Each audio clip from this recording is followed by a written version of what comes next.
Hey guys, welcome to this match between Red versus Blue and Zero Talent. First match for both of these teams in the Streamfleet Showdown Invitational. Whichever of these teams loses isn't out, but of course it's good to get a good start in this tournament. Go to a 1-0 lead. I'm joined by Virion and Stoneshard of Spectre Fleet Alliance to commentate this match. Virion, how are you looking forward to this? I'm excited, man. Looking at the teams that are at the comps that are listed is going to be very interesting. We have RVB bringing a Hurricane fleet, Vagabond, Sabre fleet, a Stiletto, Bifrost, and Thrasher. So we've got an all-Minmatar rush, which just, I want to believe in it, but it makes me believe they're maybe going for a bit of a meme setup here. Whereas they're showing up against Zero Talent with the much more sort of heavy missile-based Drake Navy issue, Cerberus, Caracal Navy issue, Flycatcher, Bifrost, and Talwar comp. So both these teams being very coherent setups. They've clearly both got win conditions they want to play to, both got clear game plans, and they're all the same sort of archetype of ships in these comps. So it's going to be interesting to see how this plays out. Yeah, Zero Talent is coming in with something that is starting to show up as a little bit more of a standard team so far. They coming in with Drake Navy, Serb, Caracal, all just heavy missile spam, so they can just sit at range and put as much tank and as much DPS on grid without risking too much. Whereas RVB have just gone full, throw everything in, and just rush to zero, Minmatar rush. So yeah, looking at as the casters now have access to the fittings, I'm particularly enjoying seeing on the RVB comp that they have triple gyros on their top 3 ships. So these are going to be a lot of DPS on these Minmatar rush ships. This Vagabond, Hurricane fleet, and Sabre fleet are all going to do some serious damage if they can get in range.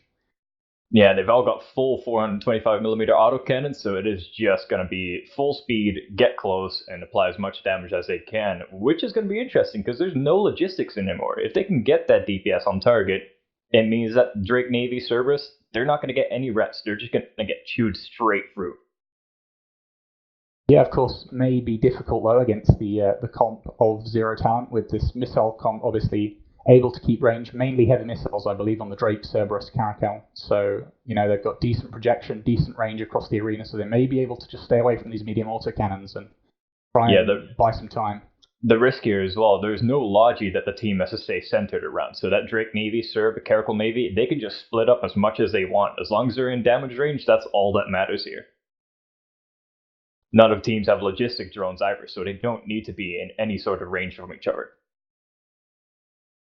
And as we now get into the match, 4 seconds before the match starts, I believe, as you'd expect, the Red versus Blue team have all warped in at 0. So, of course, Minmatar Rush trying to get in and apply that damage. And not too surprising, Zero Talent coming in as far as possible. And right off the bat, you can see Micro Warp Drives going in, everybody just trying to get as much speed as possible. Though on the RVB team, the Sabre fleet flown by Nikos isn't even moving yet.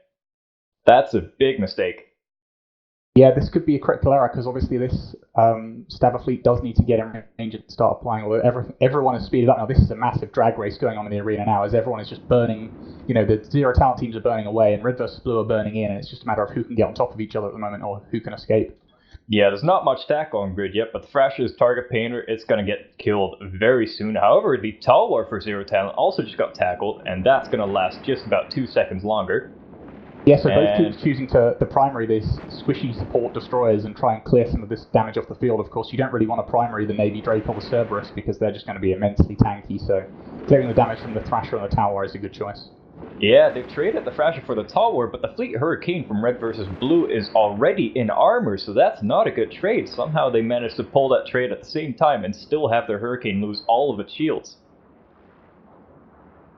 Yeah, it's not looking good for RVB. I mean, with the rules as well, with the largest ship remaining wins in the case of a tie, obviously losing your battlecruiser when the enemy battlecruiser is so tanky as a Navy Drake is a massive loss, and they're going to lose a lot of DPS from this. They may still be able to kill this Bifrost if they're focusing, or maybe the Navy Caracal, but losing that Fleet Hurricane obviously a huge dent to their chances of victory. They do, however, have the Navy Caracal and the Bifrost fully tackled now, so that is at least a chance for them to catch back up here. So as you say that, the Sabre from Red versus Blue is also tackled, and it is going down just as fast as the Sabre fleet is. So Bifrost and Zero Talent may actually change this match because as we saw from the fittings that Bifrost was 5 links, so at 0 damage, just pure utility for his team. So obviously, all the rest of the Zero Talent ships, they're going to be squishier, they're going to be slower, they're going to have, just generally weaker across the board, and that kind of utility provided by that Command Destroyer is going to be massive. Yeah, those links are still going to be active for a fair amount of time, though. It's just going to be an interesting story to see if those matter for the time being, because they still have all 3 top DPS ships alive for Zero Talent. As the Sabre fleet for Red versus goes down, the maybe Caracal of Jose Zampano is getting into low shield, but I don't think he's going to fall now with just the Vagabond, Bifrost, and Sabre left. Yeah, Vagabond against a Navy Drake Serb is just not going to be working here. So it's just the Vagabond and Bifrost now. They might still get the Navy Caracal down, but maybe even the Flycatcher, but still getting the Navy Drake and Cerberus down, I don't believe they can do it. Yeah, I believe Zero Talent are going to pull this out of the bag. I think this was going to be, once these ships landed on field, I think this is going to be quite a hard match for Red versus Blue to pull out, just for the reasons we've discussed previously. I mean, they've got this Minotaur rush against a team that has, complete DPS projection across the field. When you need to run them down, it's going to be a very difficult task to get on top of all of them when they can just starburst out and keep it down. Yeah, you saw how long it took them to get the Navy Caracal and Bifrost tackled, and in the meantime, they still haven't been able to tackle the Navy Drake or the Cerberus. Yeah, and of course, the pure health bars on the Navy Drake and Cerberus are going to be enormous. Not on top of them at all, so the medium multi-cannon damage from the Vagabond not going to be reaching max potential. The Vagabond does have an ancillary shield booster though, so it is going to be able to hold up for a little bit longer, and it actually does have a shield boost bonus, so it might be able to tank for a little while. Maybe it can just pull off a hero act here. If it can pull far enough and get its ancillary booster reloaded, it might just be able to go solo PvP the Cerberus or the Navy Drake.